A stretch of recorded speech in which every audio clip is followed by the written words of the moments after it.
तो फिल्म की शुरुआत अफ्रीका के एक नेशनल पार्क से होती है। रात के अंधेरे में हम कुछ शिकारियों को देखते हैं जो यहाँ पर बहुत से जानवरों का शिकार करने आए हैं। धड़ाधड़ गोलियां चलाते हुए वो काफी सारे जानवरों को मार देते हैं और एक शेर के तो पूरे घर वालों को मार देते हैं और वो शेर अपनी जान बचाने के लिए यहाँ से भाग निकलता है। ये शिकारी यहाँ पर जानवरों का इलीगल शिकार कर रहे थे, जिसके लिए इन्हें काफी सारे पैसे भी मिलने वाले थे। अब काफी सारे शिकारी तो यहाँ से निकल जाते हैं। 2 शिकारियों को यहाँ छोड़ जाते हैं ताकि वो उस आखिरी शेर का भी शिकार कर सकें। वो शिकारी उस आखिरी शेर के शिकार के लिए पूरे जंगल में ट्रैप्स लगा लेते हैं और उस शेर की तलाश में निकल जाते हैं। अब ये दोनों शिकारी अलग-अलग डायरेक्शन में जाकर उस शेर को ढूंढ रहे थे, लेकिन एकदम से पहले वाले शिकारी को अपने दूसरे साथी की आवाज आती है। वो आवाज की डायरेक्शन में जाता है तो देखता है कि उसका साथी बहुत ही ज्यादा जख्मी था। वो समझ गया कि इसके ऊपर शेर ने हमला किया है। वो शेर की तलाश में फौरन आगे की तरफ भागता है तो दूसरे शिकारी के लगाए ट्रैप में फंस जाता है और अचानक वहीं पर शेर आकर उस पर हमला कर देता है और सीन ये यहाँ से कट हो जाता है। सीन कट होकर हम डॉक्टर नेट को देखते हैं जो इसी नेशनल पार्क के करीब एक एरिया में आए थे अपनी दोनों बेटियों को लेकर। यहाँ पर इन्हें वेलकम करता है मार्टिन, जो कि डॉक्टर नेट का पुराना दोस्त है और आजकल उस नेशनल पार्क का मैनेजर भी है। मार्टिन इन दोनों बच्चों को उनकी मॉम का गांव भी दिखाता है जो कि अब मर चुकी हैं। फाइनली ये लोग मार्टिन के घर आ जाते हैं और खाना एंजॉय करते हुए हम फील कर पाते हैं कि नेट की बड़ी बेटी मेयर उससे अच्छे से बात नहीं कर रही। वो उससे नाराज है क्योंकि जब उसकी मॉम बीमार थी तो नेट उनके पास नहीं था और आखिर वो उनके लिए तड़प तड़प कर मर गई। इसी नाराजगी की वजह से एक और मर्तबा इनके दरमियान में लड़ाई हो जाती है और नेट बहुत ही ज्यादा डिस्टर्ब हो जाता है। हालांकि वो ये नहीं नोटिस कर रही थी कि उसके डैड कितना उसके लिए परेशान थे। वो सब कुछ ठीक करना चाहते थे जो खुद उन्होंने गलत किया था, इसीलिए तो वो उन्हें घुमाने भी यहाँ लेकर आए थे। सुबह होते ही ये लोग मार्टिन के साथ नेशनल पार्क के लिए निकल जाते हैं। इस सफारी टूर पर नेट की दोनों बेटियों को बहुत मजा आता है। वो उन सारे जानवरों को अपनी आंखों से देखती है जिनके बारे में या तो सिर्फ इन्होंने सुन रखा था या पिक्चर्स देखी हुई थी। यहाँ पर ये लोग नेशनल पार्क के एक स्कूल को भी देखते हैं जो अब बंद था। यहाँ पर ये लोग मार्टिन के एक साथी से मिलते हैं और यहीं पर इन्हें एक शेरों की पूरी फैमिली दिखाई देती है। मार्टिन इनके बारे में बताता है कि इस ग्रुप की शेरनियां अपने लायंस के लिए शिकार करती हैं। मार्टिन जैसे ही उन शेरों के पास जाता है तो वो शेर उसके साथ खेलने लग जाते हैं और यहीं पर मार्टिन नोटिस करता है कि उनमें से एक शेरनी जख्मी थी।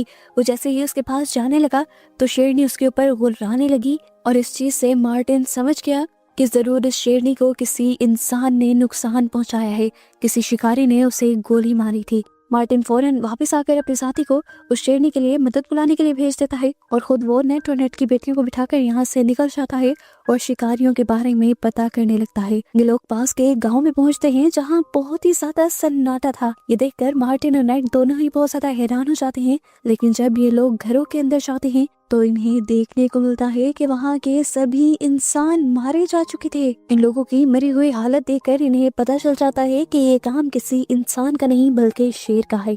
मार्टिन समझ गया कि जरूर कोई ऐसा शेर इंसानों से अपना बदला ले रहा है जिसकी फैमिली में से किसी को उन शिकारियों ने नुकसान पहुंचाया होगा।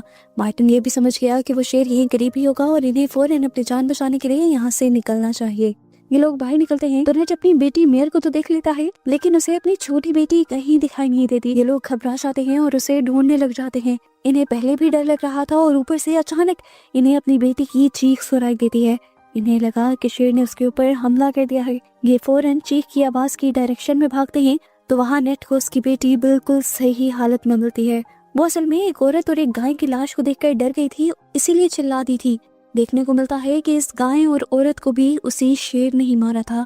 ये लोग अब अपने आप को बचाने के लिए फौरन इस गांव से निकलने लगते हैं और कुछ ही दूरी पर इन्हें एक आदमी मिलता है जिसे उसी शेर ने जख्मी किया था।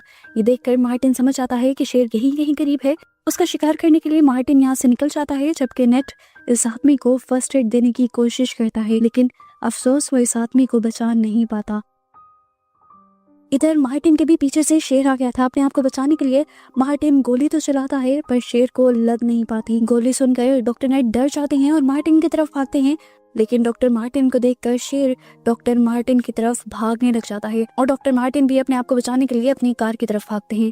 बिल्कुल सही वक्त पर वो गाड़ी में बैठकर दरवाजा बंद करने में कामयाब हो गए थे, पर शेर भी यहाँ आ चुका था और पहला ही सर मारते हुए उसने गाड़ी के शीशे भी तोड़ दिए थे। अब वो गाड़ी के ऊपर चढ़कर गाड़ी के अंदर आने की कोशिश करता है। गाड़ी तो वो तोड़ नहीं पाता, लेकिन एक तरफ की विंडो से उसका एक क्लॉ यानी उसका एक पाँव गाड़ी के अंदर चला जाता है। उसी से वो नेट की एक टांग पकड़ लेता है और नेट की बेटी मेयर अपने डैड को बचाने के लिए गाड़ी स्टार्ट कर देती है और इस तरह शेर नेट की टांग को छोड़ देता है। लेकिन क्योंकि मेयर को गाड़ी चलानी नहीं आती थी, इसलिए उससे गाड़ी अनबैलेंस होती है और सामने एक खाई के अंदर गिरने ही वाली होती है, पर सामने लगी हुई एक छोटी सी चट्टान से टकराकर उनकी गाड़ी रुक जाती है। यहाँ पर डॉक्टर नट अपनी बेटियों को देखते हैं और सुख का सांस कहते हैं कि दोनों अभी तक ठीक थी। अचानक ही उन्हें वॉकी टॉकी में किसी की आवाज सुनाई देती है। पता चलता है ये मार्टिन था, जिसकी टांग बुरी तरह जख्मी कर दी थी शेर ने और वो चल नहीं सकता था। मार्टिन ने नेट को ये बताने के लिए कॉल की थी कि उसका बहुत ज्यादा खून बह चुका है, वो किसी भी वक्त बेहोश हो सकता है, उनको बचाने नहीं आएगा। वो कहता है कि तुम लोगों को अगर सेफ रहना है तो तुम गाड़ी के अंदर ही रहना। इधर डॉक्टर नेट मार्टिन की मदद करते हैं फोन पर ही और उसे कहते हैं कि तुम अपने लाइटर से अपना चाकू गर्म करो और उसे अपने जख्मों पर लगा लो, तुम्हारा खून निकलना बंद हो जाएगा। मार्टिन जब ऐसा करता है तो उसे बहुत दर्द होता है और वो जोर से चिल्ला देता है, इतनी जोर से कि ये लोग भी उसकी आवाज को सुन पाते हैं और ये लोग ये भी समझ जाते हैं कि मार्टिन उनके करीब ही है। डॉक्टर नेट उसे ढूंढने के लिए गाड़ी के ऊपर चढ़ जाते हैं और चारों तरफ उसे देखते हैं, वो उन्हें कहीं नहीं मिलता। मार्टिन उन्हें बताता है कि मैं यहाँ पर हंटर ब्लाइंड्स के पास हूँ। मेयर को हंटर्स ब्लाइंड दिख जाता है और वो गाड़ी से उतरकर हंटर ब्लाइंड्स की तरफ बढ़ जाती है। हालांकि डॉक्टर नेट उसे वहाँ जाने से मना कर रहे थे, पर अच्छा ही हुआ मेयर वहाँ चली गई, क्योंकि अगले ही सेकंड शेर ने इनकी गाड़ी को देख लिया और इनके ऊपर हमला कर दिया। डॉक्टर नेट को तो संभलने का मौका तक नहीं मिला। डॉक्टर नेट गाड़ी से नीचे गिर जाते हैं और अपने आप को बचाने के लिए गाड़ी के नीचे चले जाते हैं। शेर गाड़ी के नीचे जा जाकर उसके ऊपर हमला करने की कोशिश करता है, पर उसका सर बार बार गाड़ी के नीचे फंस रहा था और आखिर वो थक हार कर वहाँ से जाने लगता है। यहाँ पर मेयर मार्टिन के पास पहुँच जाती है और उसे लेकर गाड़ी की तरफ बढ़ने लगती है। यहाँ पर जैसे ही डॉक्टर नेट गाड़ी के नीचे से निकलते हैं, शेर अचानक से पता नहीं कहाँ से निकलकर दोबारा उस पर हमला कर देता है। शेर ने चला के दिखाई थी, वो पीछे हुआ था ताकि खुद ही नेट बाहर निकल आए। इससे पहले कि वो नेट को पूरी तरह मार देता, नेट की छोटी बेटी गाड़ी के अंदर से एक बेहोशी वाला डार्ट हिम्मत दिखाते हुए शेर के ऊपर मार देती है और तड़प कर शेर यहाँ से चला जाता है। डॉक्टर नेट और उसकी बेटी यहाँ पर बच जाते हैं और इतने में ही मेयर मार्टिन को लेकर गाड़ी तक आ जाती है। ये लोग देखते हैं कि मार्टिन की हालत बहुत ज्यादा खराब थी और उसे स्टिचेस लगाने की जरूरत थी। फर्स्ट एड किट पहले से ही इस गाड़ी में मौजूद थी। डॉक्टर नेट मार्टिन को स्टिचेस लगाने लगते हैं बगैर किसी पेन किलर के। ये स्टिचेस बहुत ज्यादा दर्द दे रहे थे, इसी वजह से मार्टिन बेहोश हो जाता है। ऐसे ही मार्टिन के होश आने के इंतजार में दोपहर से रात हो जाती है। जब मार्टिन को होश आता है, ये लोग सुख का सांस लेते हैं और मार्टिन इन्हें बताता है कि मुझे लगता है शेर के साथ कोई बहुत बड़ा हादसा हुआ है। जिस तरह शेर ने वहाँ पूरे गांव वालों को मार दिया और गाड़ी पर हमला किया, शेर कभी भी इस तरह नहीं करते।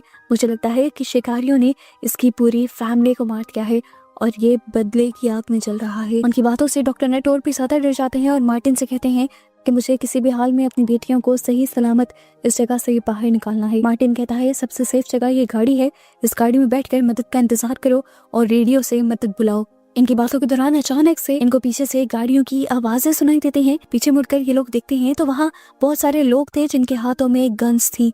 मार्टिन और नेट समझ गए कि ये शिकारी हैं। मार्टिन ये भी समझ आता है कि इन्हीं शिकारियों ने उस शेर के पूरे घर को मारा होगा, इसी वजह से शेर इतना गुस्से में था। अब डॉक्टर नेट इन लोगों से गाड़ी में ही बैठने को कहते हैं और खुद शिकारियों से ही मदद मांगने का फैसला करते हैं। नेट बाहर निकलकर उन्हें शेर के बारे में सब कुछ बताता है कि किस तरह शेर सब लोगों पर पागलों की तरह हमला कर रहा है। वो इन लोगों से मदद मांगता है कि हमें यहाँ से बाहर निकाल दो और उनकी मदद के बदले ये शिकारी उनसे $5000 की डिमांड कर लेते हैं और नेट ये अमाउंट देने के लिए भी तैयार हो जाता है। ये लोग अब डॉक्टर नेट की गाड़ी चेक करते हैं तो वहाँ पर इन्हें मार्टिन दिख जाता है। मार्टिन क्योंकि यहाँ का मैनेजर था, इसीलिए इन शिकारियों को उसे देखकर गुस्सा आ गया। शिकारी लीगल काम करते थे और मार्टिन उन्हें रोकता था। मार्टिन ने तो 3 शिकारियों को भी मारा हुआ था और इसे गुस्से में ये लोग मार्टिन के साथ साथ इन सबको बंदी बना लेते हैं और उसी टाइम पर वो शेर अपना बदला लेने के लिए दोबारा यहाँ जाता है और गन पकड़े हुए इन शिकारियों पर हमला कर देता है और ये लोग मौके का फायदा उठाकर अपनी गाड़ियों में वापस बैठ जाते हैं। नेट फौरन ही शिकारियों की गाड़ी लेने के लिए जाता है, लेकिन देखता है कि शिकारी की गाड़ी के अंदर चाबी नहीं थी। उसने देखा था कि येलो शर्ट वाला शिकारी वो गाड़ी चला रहा था। वो अब उस शिकारी से चाबी लेने का डिसाइड करता है और यहाँ आकर इन लोगों को कहकर जाता है कि जब तक मैं ना आऊँ तुम लोग इस गाड़ी से बाहर मत निकलना। डॉक्टर ने दूसरी तरफ जा ही रहा था कि अचानक से उसने देखा कि शेर दोबारा यहाँ आ गया है। शेर से बचने के लिए वो एक दरख्त के ऊपर चढ़ जाता है, लेकिन तभी उसकी वॉकी टॉकी आवाज कर देती है। वो अपनी वॉकी टॉकी को नीचे गिरा देता है, पर शेर भी अब इस दरख्त के नीचे ही आकर खड़ा हो गया था ताकि नेट नीचे उतरे और वो नेट का शिकार कर ले। डर से नेट का बुरा हाल हो जाता है और इसी टाइम पर इसी दरख्त पर एक सांप नेट के ऊपर हमला करने वाला होता है। नेट हिम्मत दिखाता है और उस सांप को गर्दन से पकड़कर शेर के ऊपर फेंक देता है और इस तरह शेर वहां से भाग जाता है। नेट भी मौका पाकर जल्दी से नीचे उतरता है और तालाब के रास्ते से दूसरी तरफ जाने लगता है। उसके तैरने की आवाज दोबारा शेर को सुनाई दे देती है और शेर यहाँ पर उसके पास आ जाता है उसे पकड़ने के लिए। पर ठीक वक्त पर नेट यहाँ पर टूटी हुई झाड़ियों के नीचे छुप गया था। उधर नेट की बेटियां उसका इंतजार कर रही थी। काफी वक्त गुजर चुका था, वो डर गई थी, इसीलिए वो गाड़ी का हॉर्न दे देती है और शेर उस हॉर्न की तरफ अट्रैक्ट हो जाता है और इस तरह नेट उस तालाब से निकलकर उस शिकारी को भी ढूंढ लेता है जिसके पास गाड़ी की चाबी थी। मार्टिन जल्दी से उसकी चाबी के साथ साथ उसकी गन भी ले लेता है और अपनी गाड़ी की तरफ निकल पड़ता है। यहाँ दिखाया जाता है कि शेर उनकी गाड़ी के पास आ चुका था और उसे देखकर मेयर और नोवा बहुत ही ज्यादा घबरा जाती हैं। मार्टिन उन्हें रिलैक्स रहने को कहता है। शेर बार बार उनकी गाड़ी को तोड़ने की कोशिश करता है और फाइनली एक हिट पे वो गाड़ी की एक विंडो तोड़ भी देता है और अपना सर उस विंडो के अंदर कर देता है। ये शेर अब अपने मुंह से ही मेयर के ऊपर हमला करने लगा था और इसके इस तरह से हमला करने की वजह से गाड़ी डिसबैलेंस हो रही थी। पहले जो वो खाई की एक किनारे पर अटकी हुई थी वो किनारा भी आगे से टूट जाता है और गाड़ी नीचे की तरफ गिरने ही वाली होती है। मार्टिन अपनी जान खतरे में डालकर उस शेर का मुंह पकड़ लेता है और मेयर और नोवा को गाड़ी से निकलने को कहता है। जैसे ही वो दोनों गाड़ी से निकलती हैं, गाड़ी का सारा वजन उसकी अगली तरफ चला जाता है और गाड़ी खाई के अंदर गिर जाती है। शेर तो गाड़ी से बाहर निकल जाता है लेकिन मार्टिन अभी भी उस गाड़ी के अंदर था। गाड़ी का हाल बहुत बुरा हो चुका था और उसका पेट्रोल भी निकलने लगा था। मार्टिन बहुत ही ज्यादा जख्मी हो चुका था, उससे अब सांस लेना भी मुश्किल हो रहा था। वो जान गया था कि वो अब बचेगा नहीं और दूसरी तरफ शेर वो तो अब खाई से नीचे उतरकर दोबारा मार्टिन पर हमला करने के लिए उसके पास पहुंच गया था। उसे देखकर मार्टिन एक बड़ा फैसला करता है और अपना लाइटर जला लेता है।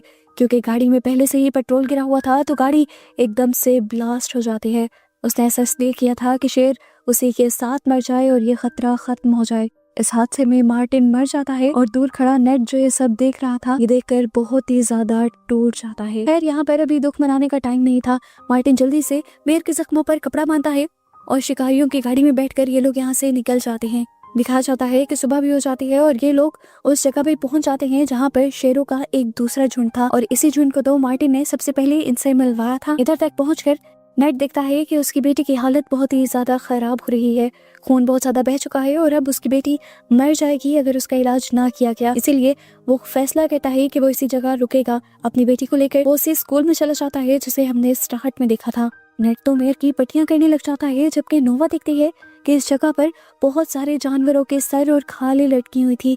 वो समझ गई कि ये उन्हीं शिकारियों का अड्डा है। अब नेट इन लोगों से कहता है कि तुम लोग कुछ देर यहीं रुको, मैं बाहर से मदद बुला कर लाता हूँ। वो अभी बाहर गया ही था कि दूर से हमने देखा कि वही शेर यहाँ पर आ रहा था जो पागल हुआ हुआ था। असल में वो मार्टिन वाले ब्लास्ट से भी बच गया था और अपना बदला लेने के लिए आया था। वो जैसे ही विंडो से अचानक से इन लड़कियों पर हमला करता है तो ये लड़कियां चिल्ला देती हैं और नेट अपनी बेटियों की आवाज सुनकर यहाँ पर आ जाता है। उसके पास शिकारी वाली गन थी। वो शेर के ऊपर गोलियां चलाने लगता है और शेर डर कर यहाँ से भाग जाता है। नेट अपनी दोनों बेटियों को एक दूसरे रूम में भेज देता है और उनको सख्ती से कहता है कि तुम लोग तब तक यहाँ पे रहोगी जब तक मैं तुम्हें दोबारा लेने ना आऊँ। वो उसे कहता है कि अगर हम साथ रहे तो ये हम सबको मार देगा, मुझे किसी भी तरह करके इसे रोकना होगा। अब कुछ सोचते हुए नेट एक चाकू लेकर बाहर निकलता है और इस शेर का ध्यान अपनी तरफ कर लेता है। वो भागते हुए शेर को बाहर ले आता है उस जगह पर जहाँ पर शेरों का दूसरा झुंड था। इस पॉइंट पर आकर शेर नेट को पकड़ लेता है और नेट पर हमला करने वाला होता है, पर नेट भी अपने आप को बचाने के लिए अपने चाकू से शेर के ऊपर हमला करता है। लेकिन इन हमलों का कुछ ज्यादा फर्क नहीं पड़ रहा था। शेर ने नेट को ज्यादा जख्मी कर दिया था। नेट की हालत अब बुरी हो गई थी। इससे पहले कि आखिरी वार कर ये शेर नेट को मार देता, दूसरे शेर ये सब देख लेते हैं और शेर के ऊपर हमला कर देते हैं और आखिर उसे मार देते हैं। इन शेरों ने असल में नेट को नहीं बचाया था बल्कि अपनी इज्जत को बचाया था, क्योंकि शेर अपने इलाके में किसी दूसरे शेर को शिकार करता देखकर बर्दाश्त नहीं करते। आखिर वो पागल हुआ शेर वहीं पर मर जाता है और नेट भी ये सब कुछ देखते देखते बेहोश हो जाता है, क्योंकि जख्मों ने उसकी हालत बुरी कर दी थी। उसे होश आया तो वो हॉस्पिटल के बेड पर था। हमें पता चला कि उसे रेस्क्यू कर लिया गया था। ये तीनों सही सलामत थे। ये देखकर नेट को बहुत ही ज्यादा खुशी हुई थी। नेट और नेट की बेटियों के दरमियान में जो फासले थे, क्योंकि नेट एक वक्त पर इन्हें छोड़ गया था, वो भी अब खत्म हो गए थे, क्योंकि उसकी बेटियों को समझ आ गया था कि नेट उनसे बहुत प्यार करता है और उन्हें बचाने के लिए कुछ भी कर सकता है। इनका बॉन्ड पहले जैसा स्ट्रॉन्ग हो गया था और अब ये लोग अच्छी लाइफ एक साथ गुजारने वाले थे। मूवी के पोस्ट क्रेडिट सीन में हम दोबारा उन्हें नेशनल पार्क के पास देखते हैं, जहाँ वो अपनी मॉम के फेवरेट पेड़ के साथ एक पिक्चर खिंचवाते हैं और इन्हीं को इस तरह दिखाते हुए ये मूवी की यहाँ हैप्पी एंडिंग हो जाती है।